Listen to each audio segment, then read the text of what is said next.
Philippians chapter 1. We made it all the way up to verse 25.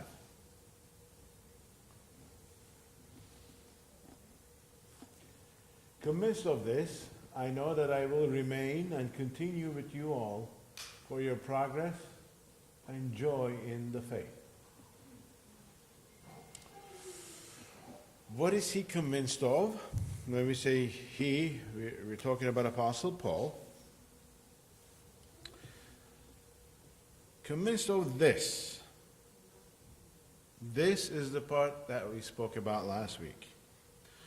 The passage that started with the phrase, "For me to live is Christ, and to die is gain. But if I am to live on in the flesh, this will mean fruitful labor for me, and I do not know which to choose." Remember, we spoke about his dilemma. "But I'm hard-pressed from both directions, having the desire to depart and be with Christ, for that is very much better. Yet to remain in the flesh is more necessary for your sake." Now, this is where we left Apostle Paul. He was saying that, hey, life itself is Jesus for me. And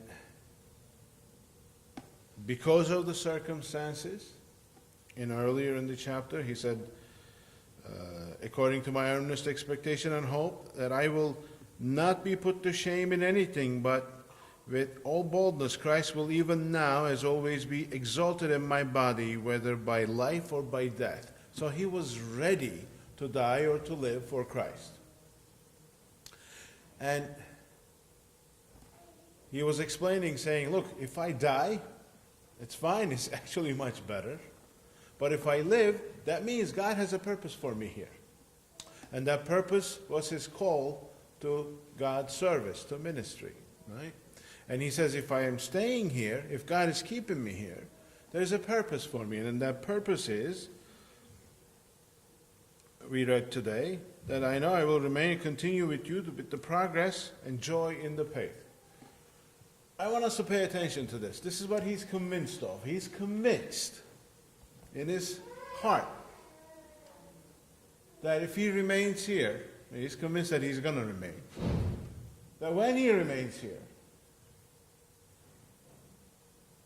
he is going to continue with all of them for the progress and joy in the faith. That's the key I want us to focus on today. One, progress. What does he mean by progress? Remember, he started this church, and he's talking to them, and there is an expectation as all believers to grow. The understanding, sense of progress, growth. God expects us to grow spiritually.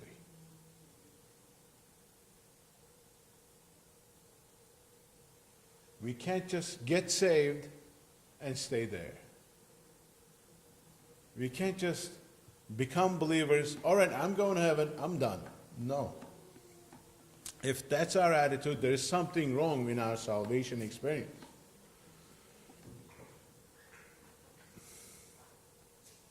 Every child of God should desire to grow. If there is no desire, there is something wrong in our salvation experience. Apostle Paul encouraged the Corinthians and said, check to see if you're in the faith. Check. If there's no desire to grow in heavenly things, check what's wrong.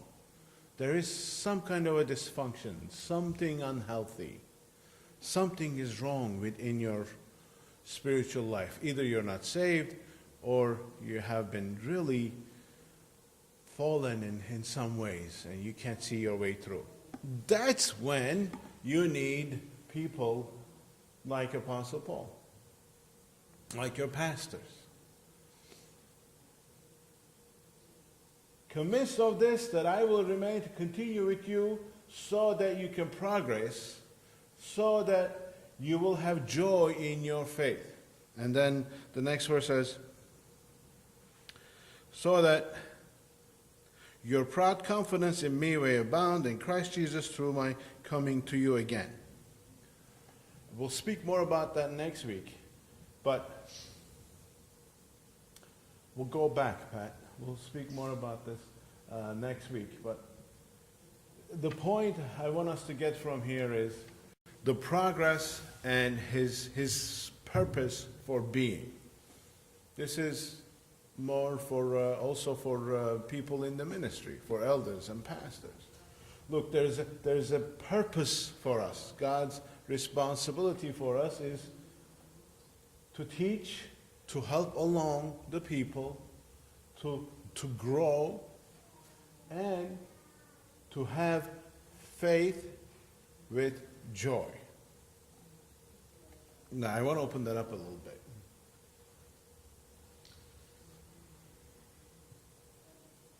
Our responsibility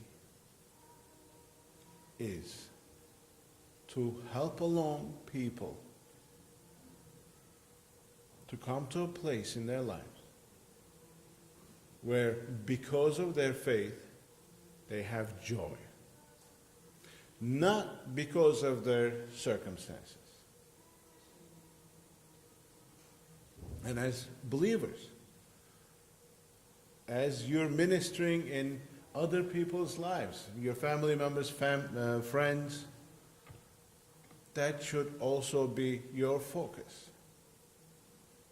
Helping along people to encourage them in their faith so that they will have joy in their lives.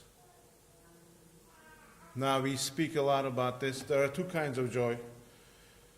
Well, we differentiate it with happiness and joy. There is a difference. Happiness is because of circumstances. Joy is regardless of your circumstance.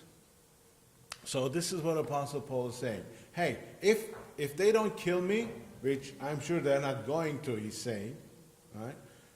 If I'm still in the body, it's so that I can help you guys grow, so that you learn that your joy doesn't depend on your circumstances, but it depends on your faith.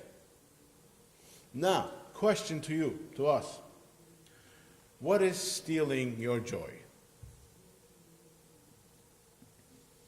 We all have things that steal our joy. They're called, it's a very original name. You ready? Joy stealers.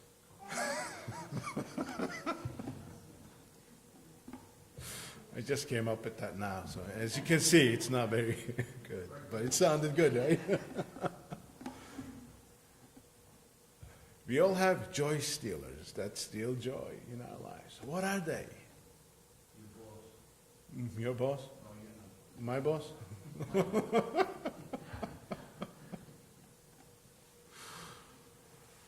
Yes. It could be work-related issues. It could be family-related, finances, children, relatives, health, fill in the blank. There's a million things that steal our joy.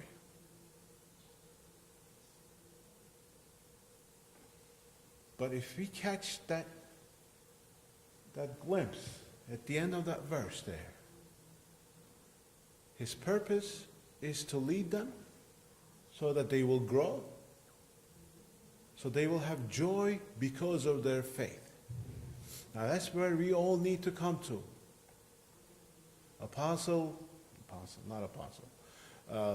David, King David, psalmist, right? He said, "Restore to me the joy of my salvation." He had lost it. And there was a period in my time where I wasn't happy. Well, you could say, Steve, that looks like you every day. But no, there was even worse times before. You know? And I would say, I would ask other believers who were more seasoned than I would say, I don't have the joy of this salvation this book is talking about. Where is it? I'm saved. I know I'm saved. There is no sin in my life that I know of. Right? Why am I depressed? Why am I down? Why am I sad? Why am I not happy? Where is this joy of the salvation that God promises? And at times it's tempting to ask that question. The answer is pretty boring, actually, but it's true. The answer is this. If I am looking for my joy in the happiness that is brought by circumstances, I will always be disappointed. Meaning, if I am looking for joy within my circumstance, I will be disappointed because circumstances will always change. And they will always be less than perfect. I can guarantee you. They will always be less than ideal. There will always be things missing in your life. You will have some things here, you won't have some things there. If your focus is on here, guess what? You will always be miserable. So what's the answer? The answer is, one, pray like David did, restore to me the joy of my salvation. And two, remember that this body, this pulpit, this building, this planet, this universe, our lives, the time span that we live here, all of our relationships, interactions, all of our achievements, ambitions, dreams, they're all going to burn. They're all temporary. We are visiting here. We are sojourners. We are only here for a speck of time. We're called, your time on earth is like vapor. Have you seen vapor? Steam comes out, how long does it linger around? Half a second, it's gone. Steam comes out, it's gone. That's our life on earth. In light of eternity, our lives are but a second.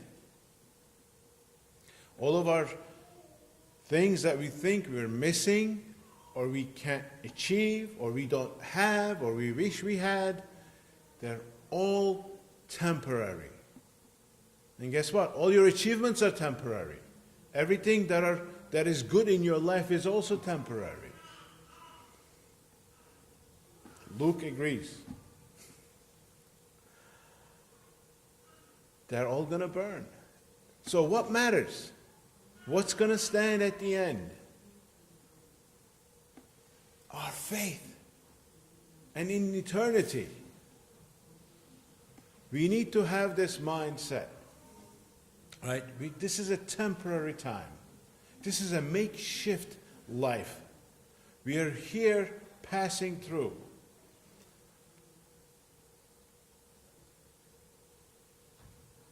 When I was growing up, we would go to a summer house. It wasn't really a house. It was more like a campground on the beach. We would have our real house, winter house, right? Where you had everything, electricity, running water, plumbing, roof, and all that stuff. And during the summer, we would go to this almost like a camp place. It was actually like a wooden shack with a concrete slab in the front of it. So every summer we would go there, put some wood framing, tarp it up, plug to electric, bring one light bulb in, and the bathrooms were back down yonder somewhere. I mean, you could find it because of the smell during the summer, and that was the kind that was called ala turca. You guys know what that means.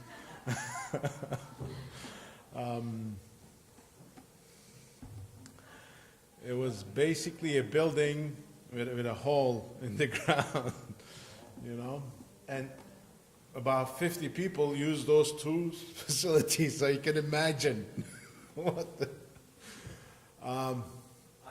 in, yeah, in case it rained on the tarp, you would put these plastic things, you know. So it was really makeshift. We didn't have any plumbing, we didn't have running water, but it was right by the beach. It was nice.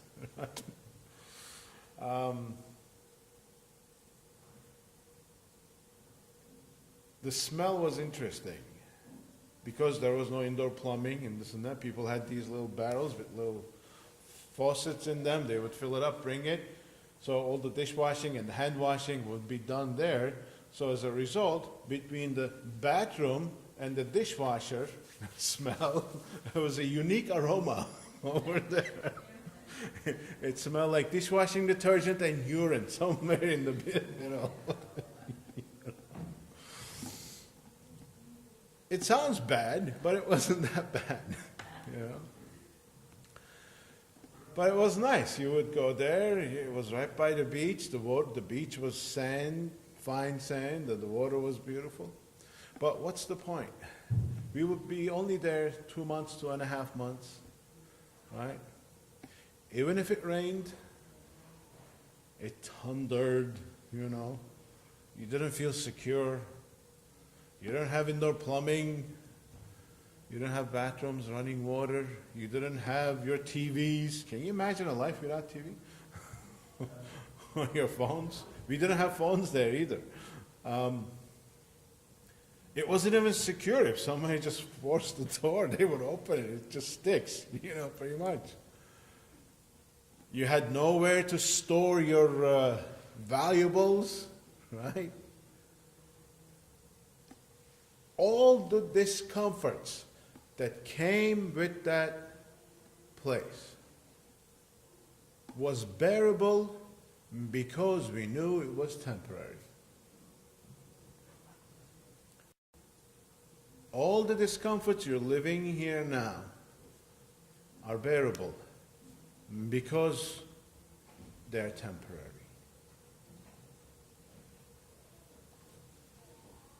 Because our joy doesn't depend on having indoor plumbing. It depends on where we are headed, where there is indoor plumbing. I hope you know I'm using that as a metaphor, right? It's not about what we have here. Yes, we have good stuff, sandy beach, nice water, but there's a lot of stuff we're missing too. But this is not where we belong. This is not home, guys. This is not home. When you're feeling down, when you're depressed, when you're focusing on the things you do not have, please remember, your joy is being stolen by those thoughts. Your joy is not about having it all here. You will never have it all. If you will have one thing you're missing, you will have 100 things you won't have on the other side. If you're missing a house, you'll have a house, but you'll be missing other things. If it's a family, if you don't have a family, if you might have family, but have a ton of other problems. It's always missing something, and it will always be missing something. I know grass is always greener on the other side, but just know this, God will never give you more than you can handle, and it's not about here. When you're down, when you're sad, when you're angry, when you're upset, remember, it's not about this life. It's not about today. It's not about what you're missing today. It's about what you will have for eternity. This is but a moment.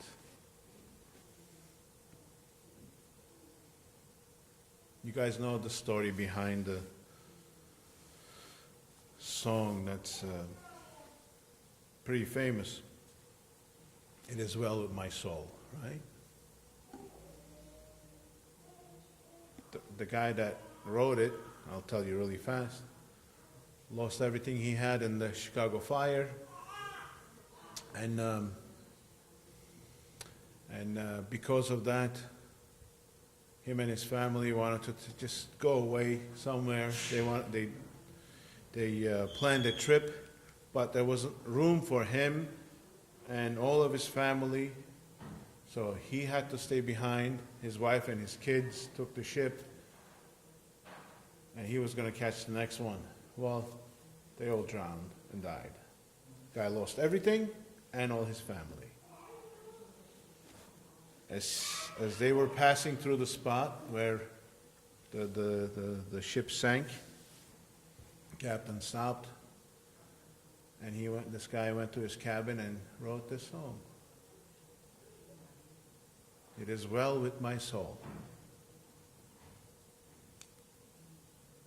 I don't know if Jen can play that for us. I'm putting her on the spot right now. I didn't know I was going to go into this. But the lyrics go, the message of the lyrics go, look, even though all these troubles are coming to me, he lost everything he had, earthly possessions, all gone. All his money is gone. Now all of his family is gone, his loved ones. His kids died. His wife sent a telegram to him. Survived alone. They lost all their kids. Yet he could say, it is well with my soul. Why? Because his joy did not depend on his circumstance. It was because his soul was secure in eternity, and he knew he was going to see those kids in eternity. So, point from today. God expects us to grow. There is a progress we need to have. We need to be a better Christian today than we were last year. There needs to be spiritual growth. 2, our joy is based on our faith, not in our circumstances. Amen?